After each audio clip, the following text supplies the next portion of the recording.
Welcome to Three Questions, where critical thinking is king, and my opinions and research are only here to support your learning and deeper understanding.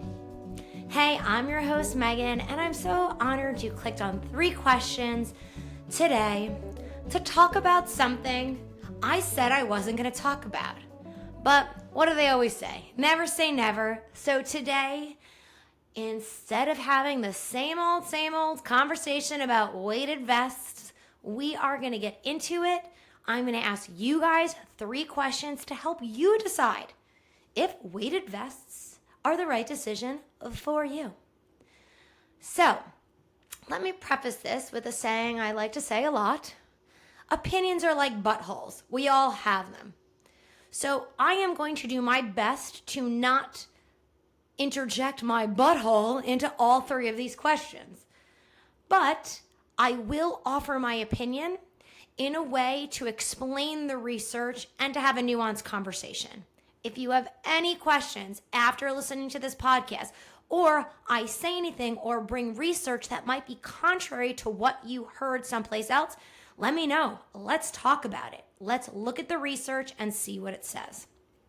So, question 1. You're probably not going to like it, but I've got to ask you, what is your goal for wearing the weighted vest? Just think about it right now. Is it because of bone density? Do you have brittle bones? Are you at risk for osteoporosis? Maybe that's a yes. Is it for weight loss? Are you not sure? No judgment in this answer at all. You might think like, I don't know why I'm wearing a weighted vest. I just walk around and I see everybody wearing a weighted vest. They're talking about it on social media.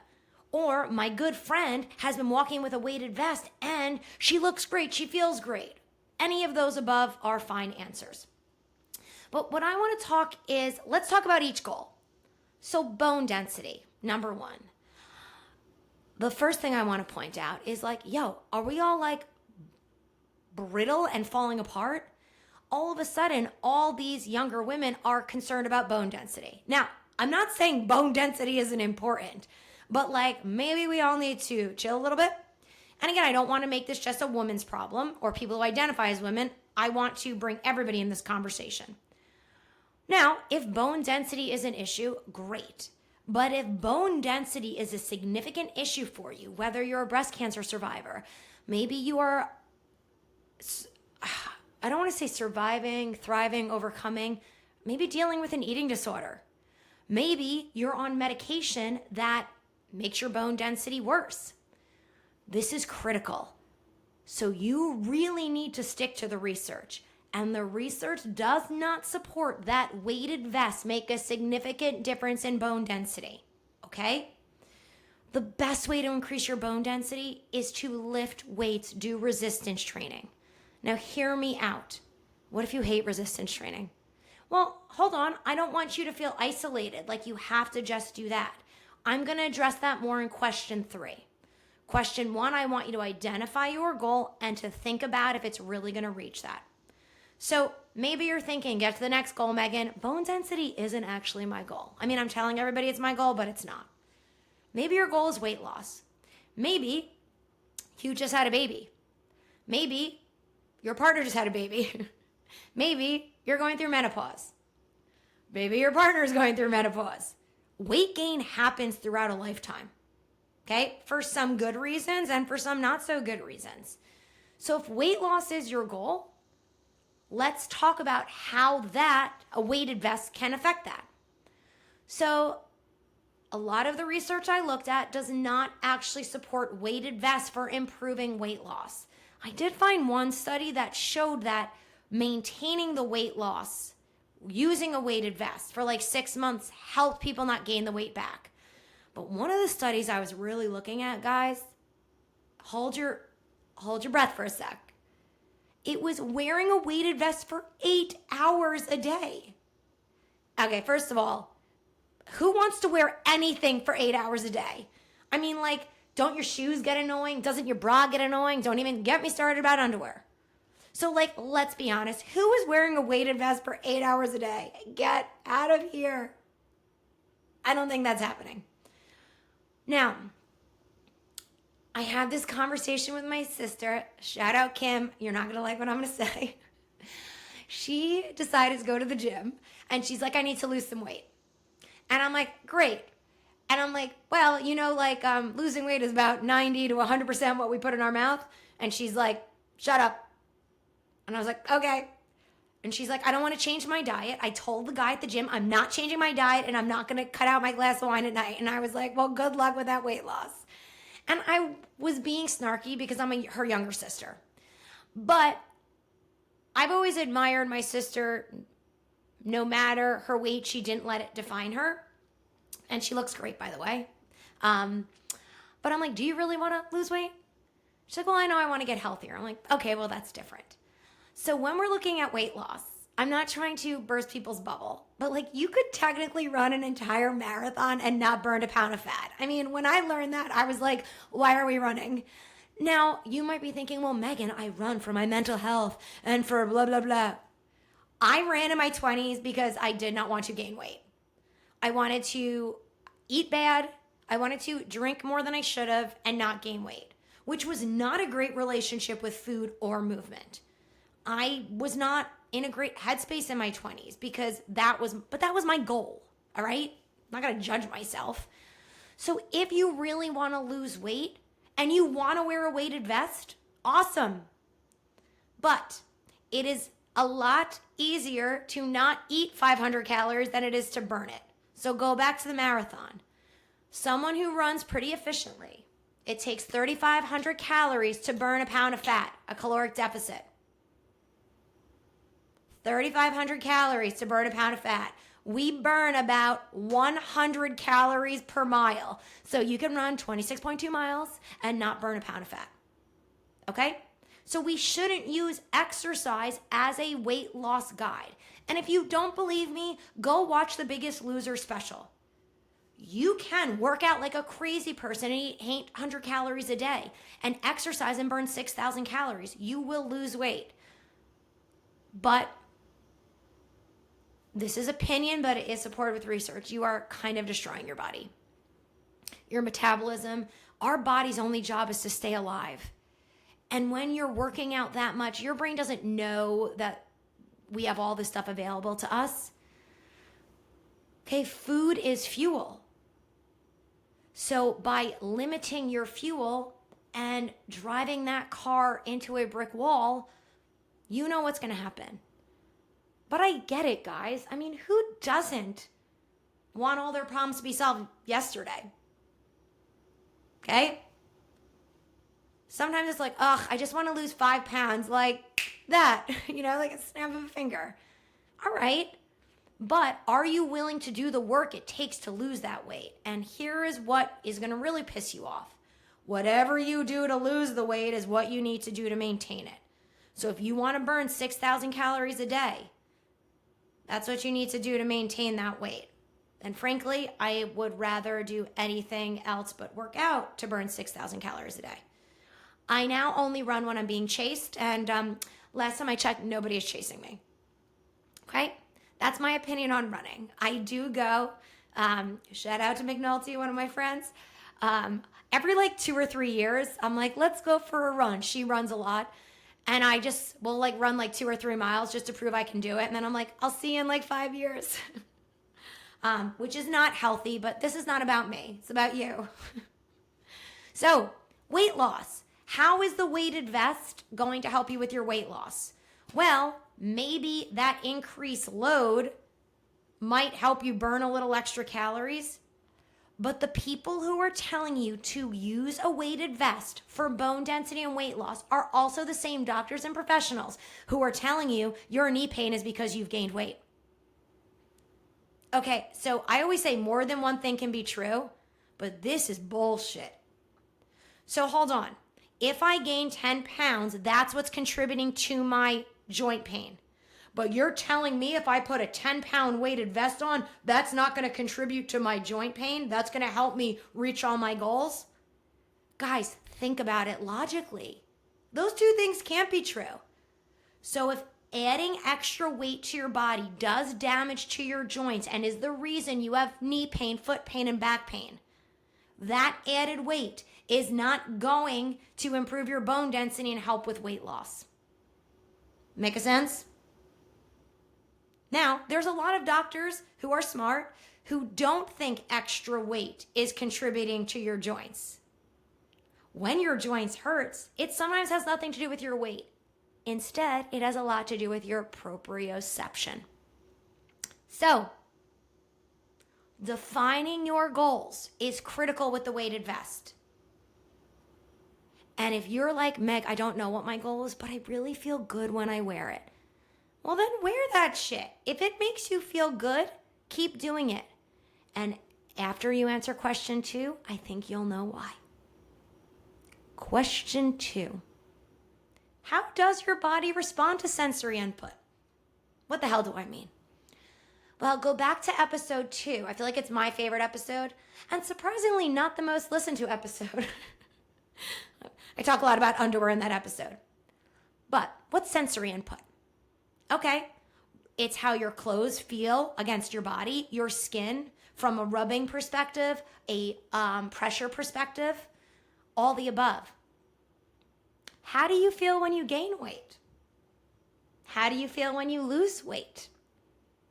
Anybody lose weight and then they always gain it right back, but they're trying to do everything right.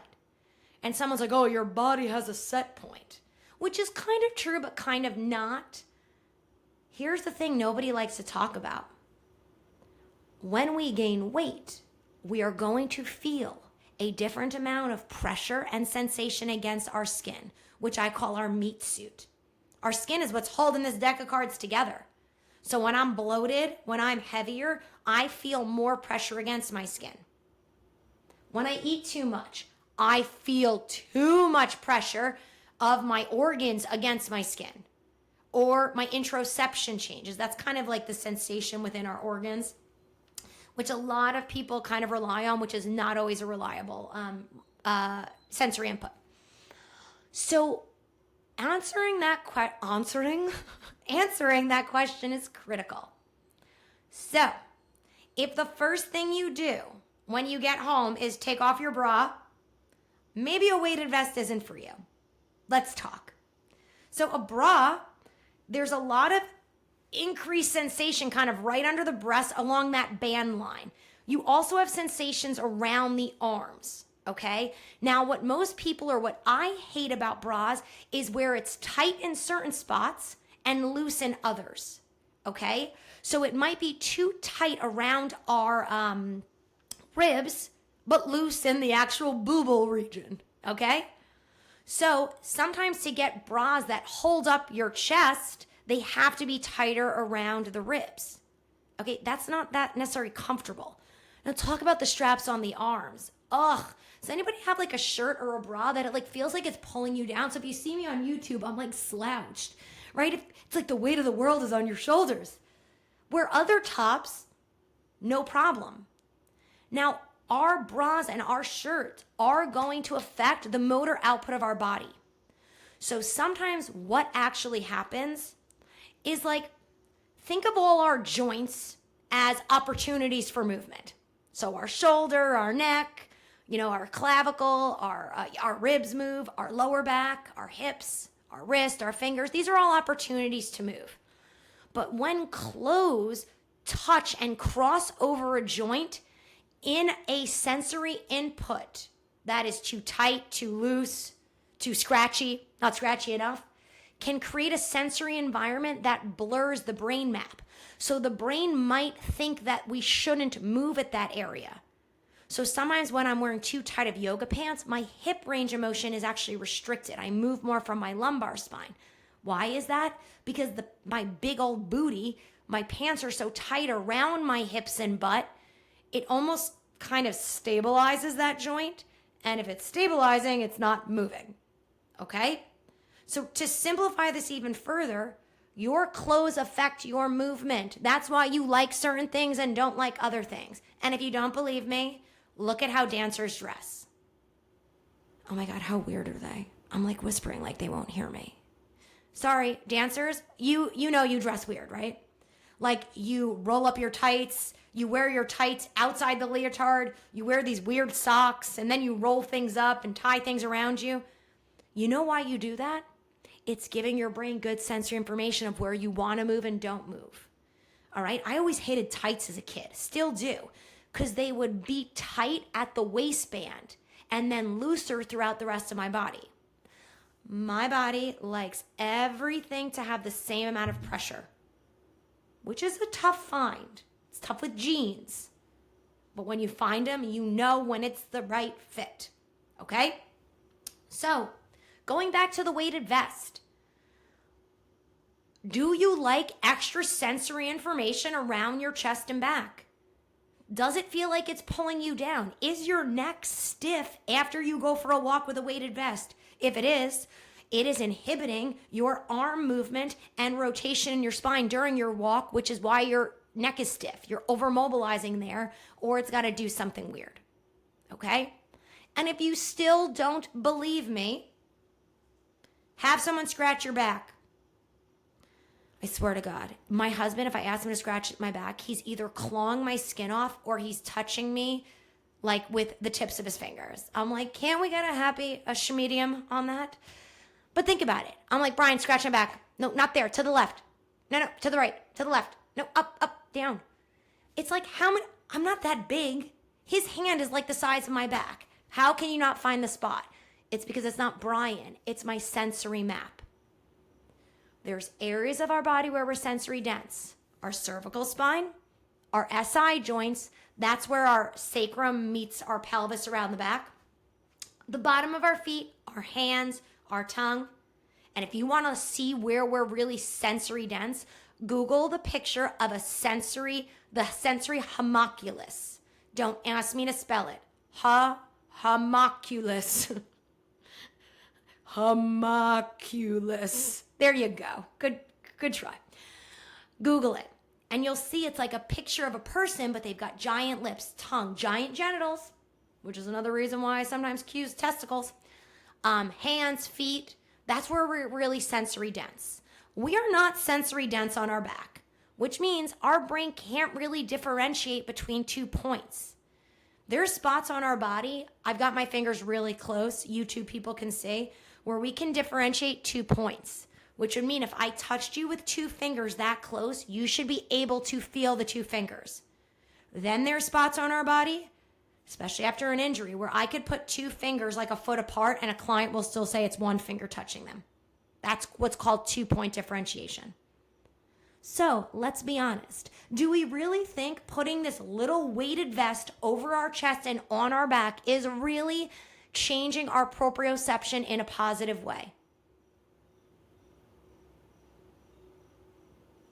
I don't have an answer for you. You're the only one who has an answer.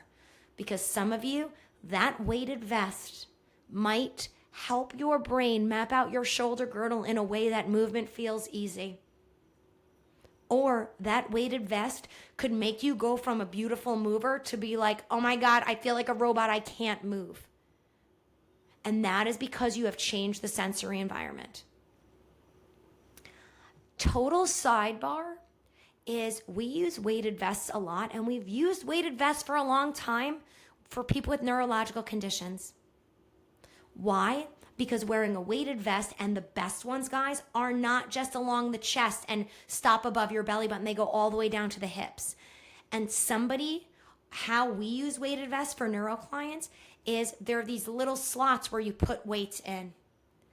You have to test the person to see where the best place to put the weights are. I've worked with clients that have come in with a weighted vest, and I'm like, yo, this ain't it. You're literally leaning back. And they're like, I know, but my PT gave it to me. And I'm like, okay, yes, and let's test where you need more sensation.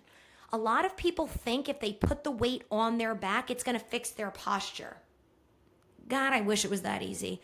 What I do with a lot of my clients, we put it on the front of their body. So it almost feeds the bleed. So your body, think about it. If you have a large chest, everybody slouch right now. Maybe you've got a belly, maybe you've got boobs, maybe you have, I don't know, Put your hands on your chest. When I put my hands on my chest, I can feel my hands closer to my belly button.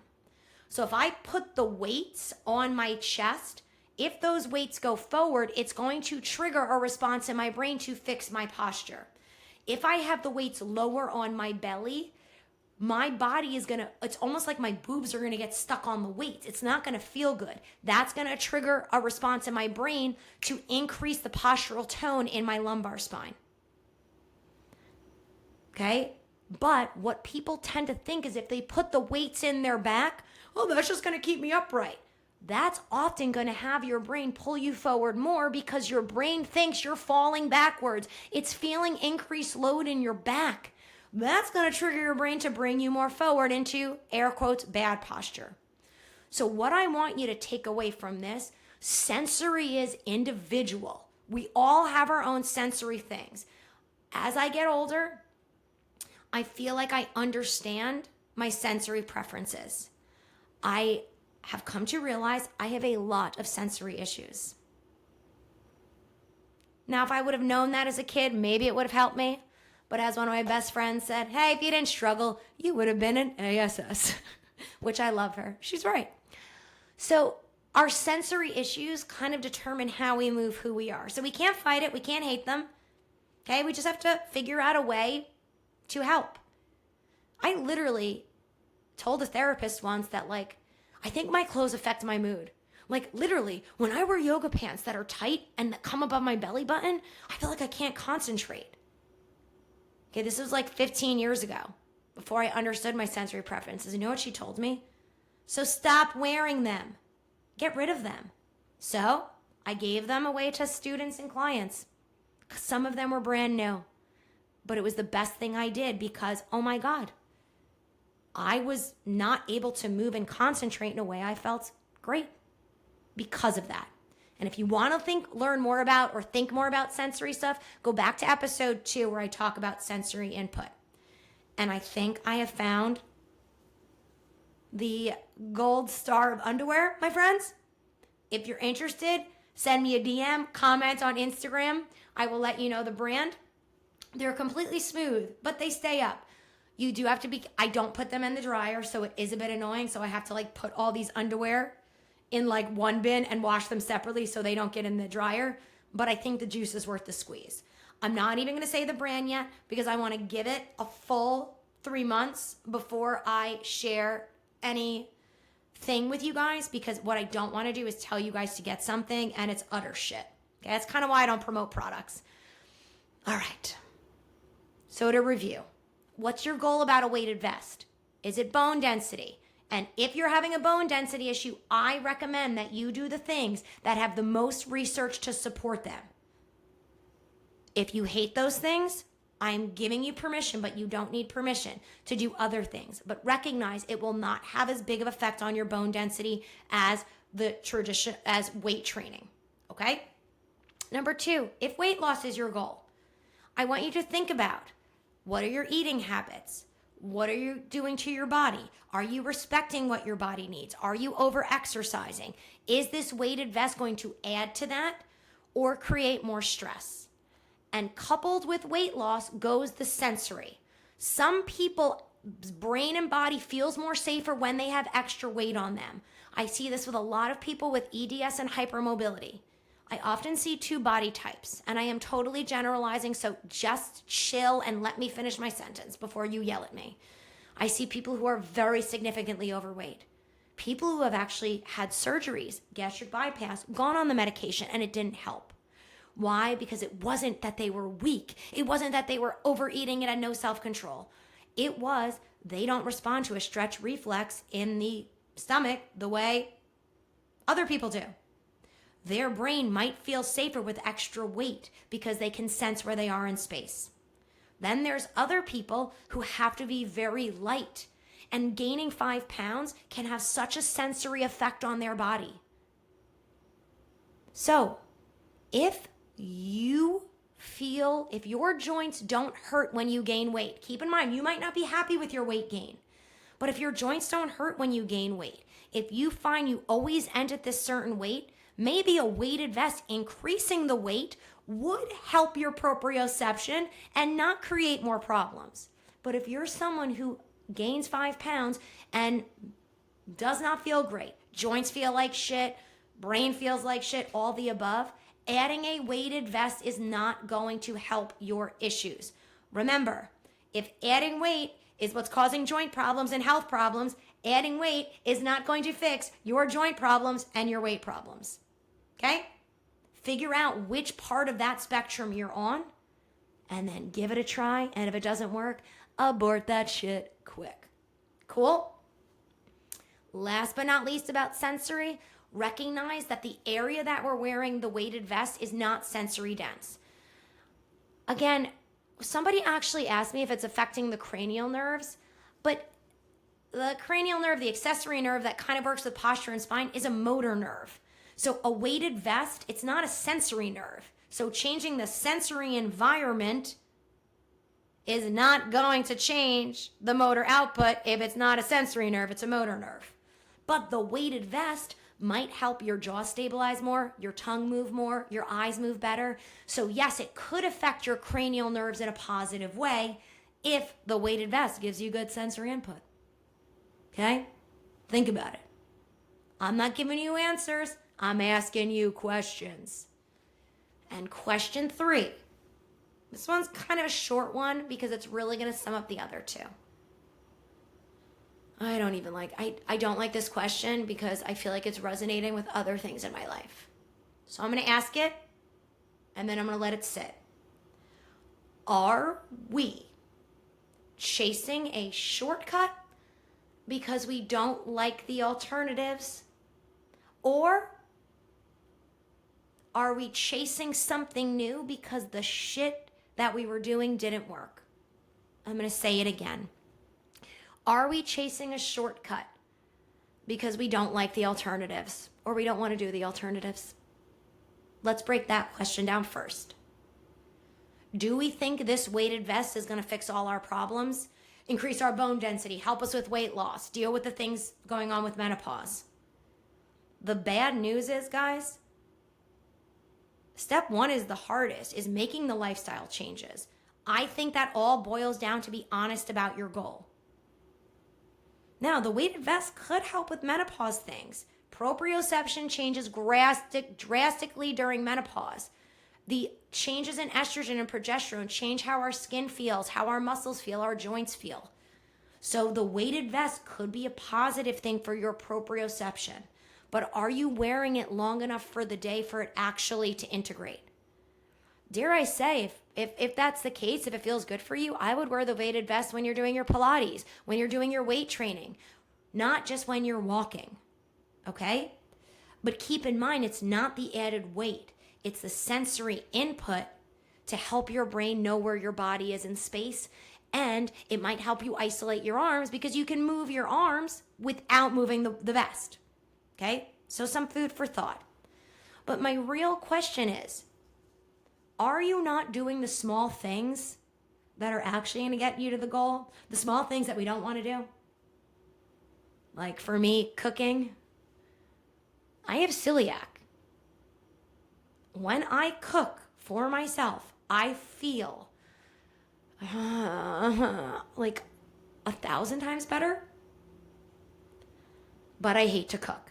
So I can take all the supplements, I can look for a shortcut, but until I get to step 1, doing that small change, I'm never going to reach the goal I want. I'm using myself as an example because I can admit where I suck. And Kim, my sister, once said, just cook one thing. Just go what's in your refrigerator and, cook that. And I was like, Kim, that's like me saying to you, go into my Pilates studio and just figure out a workout. And she actually was like, oh, touche. When I'm in the kitchen, I don't see how everything fits together. It's not where I excel. It stresses me out. So think about if this weighted vest could enhance what you're already doing well, or are you using it to skip the steps of the actual change you need? And please know there's zero judgment there. I am committing to, once this semester starts, because I'm getting really deeper into my dissertation, I have to be mentally my best. And in order to be mentally my best, I need to cook for myself. So you'll know if I'm cooking for myself. I'll sound a little more unhinged than I normally do. And call me out. Be like, you're not cooking for yourself. Right? And the second part of that question, are you chasing a shortcut or looking for something new because the shit that people are saying is not working for you? You might say to me, Meghann, I've done everything you've said. Meghann, I've changed my diet significantly. I'm exercising, but not to excess. I'm doing all the things, but I'm not reaching my goals. This shit is not working. Well, you know what? Maybe you need to change the game. Maybe you need to change your sensory environment. Maybe you need to do something drastic. I don't know. All I know is if what's not working for you, you need a change. But ask yourself, did I actually do the things that I'm saying don't work? I see it all the time. Weight training people poo-pooing Pilates, yet they've never done Pilates. Pilates people saying weight training and CrossFit creates injuries. And I'm like, yo, ladies and men, there's just as many injuries in Pilates as in CrossFit. Okay? People like to put down what they don't know and understand or don't like. I like variety of movement, so I like everything. And I don't like doing the same workout twice, literally. If you're like, do this workout three times a week, I already am like, nope, not going to do it. I don't like doing that. I used to force myself, and I don't anymore. Just going to leave that pause there. So I'm going to ask you question 3 again. Are you chasing a shortcut because you don't want to do the things it takes to get to the goals? I see you. I hear you. I feel you. So either change your goals or admit to it and just take the shortcut. Just be honest with yourself. Cool? Or if you're like, Meg, this is not working for me. My bone density has gone down. I've been weight training. Well, mix that shit up. Maybe stop weight training. Because just because it has peer-reviewed research doesn't mean you have to do it. This is your life. And guys, we only get one round at this. I do believe in past lives, but I'd be a different person. So I only get one round of this version of Meghann. I want to enjoy it as much as I can. I don't want to punish myself doing the things everybody tells me to do. I want to do the things I want to do and do my best to reach my goals. Cool? That's where I'm sitting right now. Talk to me in a year or so, maybe I'll say something different. So, question 2 and question 3 and question 1 are basically the same. What are your goals? Are you chasing a shortcut? And remember, guys, in order to reach our goals, we need to understand question 2 more than anything else. Because once you understand your sensory needs or your sensory icks, everything becomes a lot easier.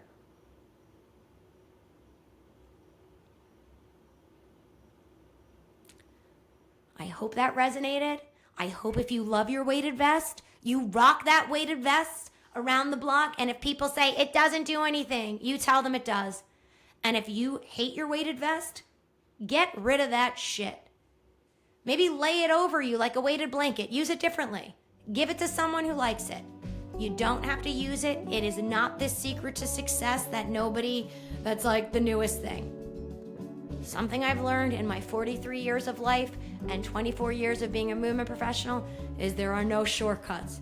Trust me, if there were, I'd be talking about them. Thanks, guys.